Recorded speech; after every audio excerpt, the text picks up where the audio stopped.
name is Matigela. Welcome to my YouTube channel. So today, let's talk about Ubongani Dance and how he was destroying the so-called confession that was done in front of Magistrate Crony. Kosiam, Kosiam, I can't. Guys, what we were witnessing is the statement falling apart live on TV because things happened there. There was the way Ntanzi was talking, it made me think there was forgery that happened there. Forgery comes back again into play because we heard of forgery when it was Babuzungu's time when he was giving evidence there, and then there was allegations of forgery. Again, it looks like the same pattern is back. Looks like the same pattern is back, and it's not looking nice, Kesan.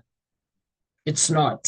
Because now this one is making the entire confession to fall apart live in court. We were shocked. When you think in that courtroom, you've seen things, you will see more things, Kesan, that I can tell you for free. When you think you've seen everything in a courtroom, when you think the evidence is solid, then Ntanzi will come and be like, there is no statement that I wrote. There is no statement that I wrote before this court. Absolutely none. I did not write a statement. The way he does emphasis on that, hi, son. And just like that, everything you thought was evidence starts turning into questions now. Because,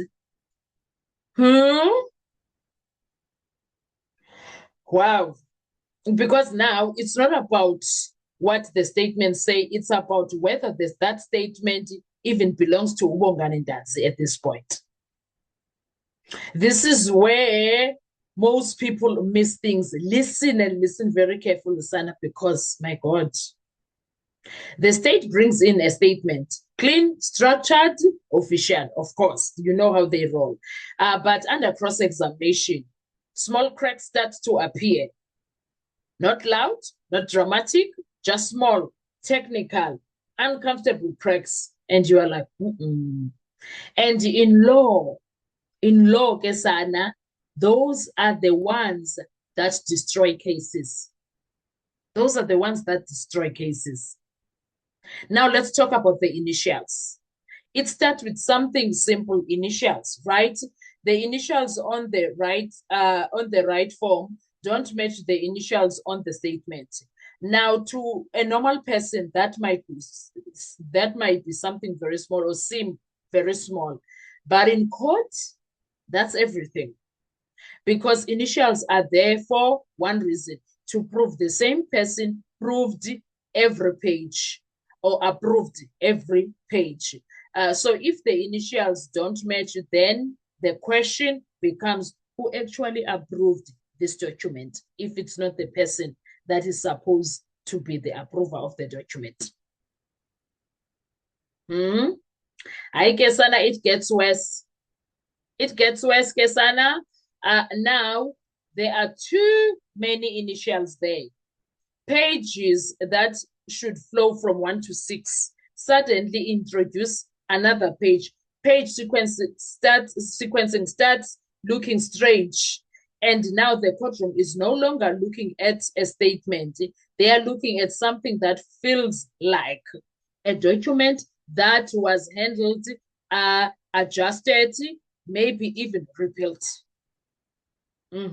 That's what it looks like now. And then comes that moment, the initials BS, Bongani Sandiso. The accused says, I know my initials, but these ones, something doesn't feel right. Now, you have two possibilities. Either the same person made all those marks or someone else did. And once you introduce a second possible author, the document is no longer stable now.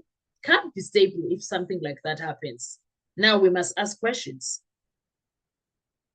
Now we see names like Carlos appearing somewhere there, and then below there is these initials. Were they always there? And were they added later, or were they added later? Because if names are being inserted after the fact, It's not right. Because if these initials and the ones that Bongani says I wrote them at the bottom of the page, now there are initials on the right side of the page. Why? Because I remember them being at the bottom. Why do we have at the right?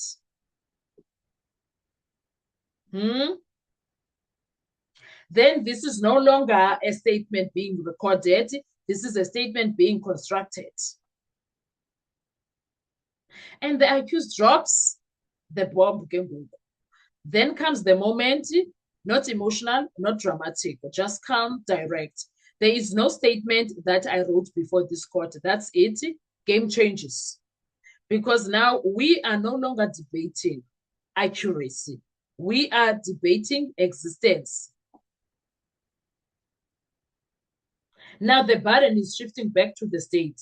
And then he does something very deliberate. He points to the officials. Bongani Gininda. Yes. And Mr. Mabena. In fact, the entire cold storage unit. He says, they are the ones who must explain this. Now the pressure shifts. The state must prove who wrote it, how was it recorded, why it looks like this now instead of the way he remembers it. It's not looking good.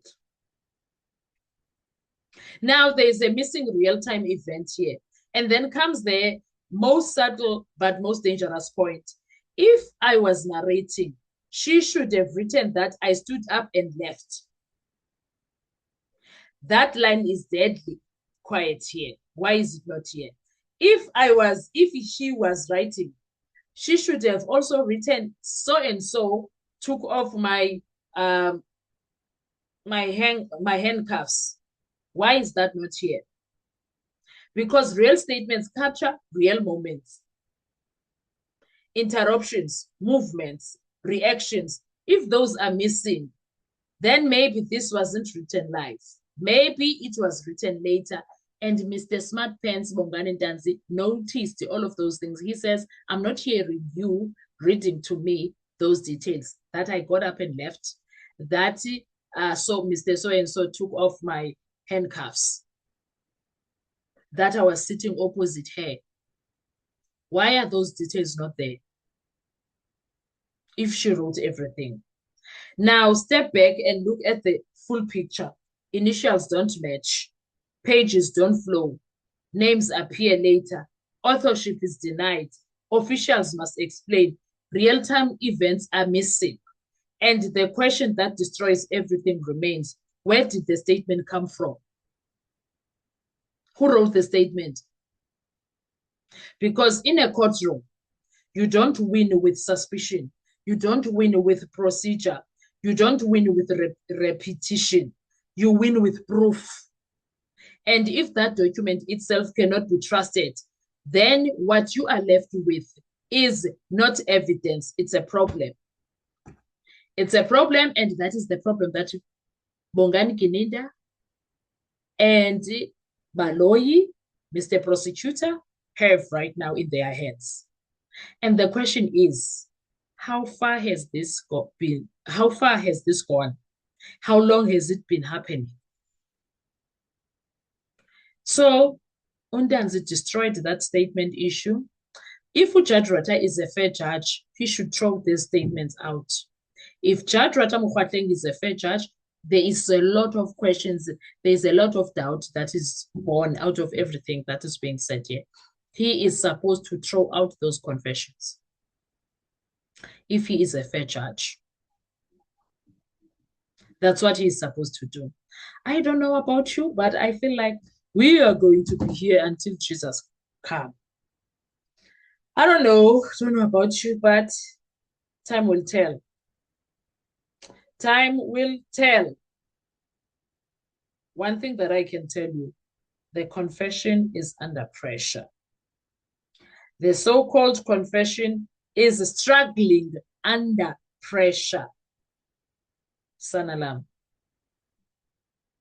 That's what I can tell you at this point. The confession is struggling and kunzima, it's not nice. What are your thoughts when it comes to all of these things? I want to hear from you. Let's talk in the comment section. Thank you so much. Please make sure you do not forget to like, to share, to comment. And most importantly, please make sure you are subscribed on the channel. I will see you on our next video. Bye-bye.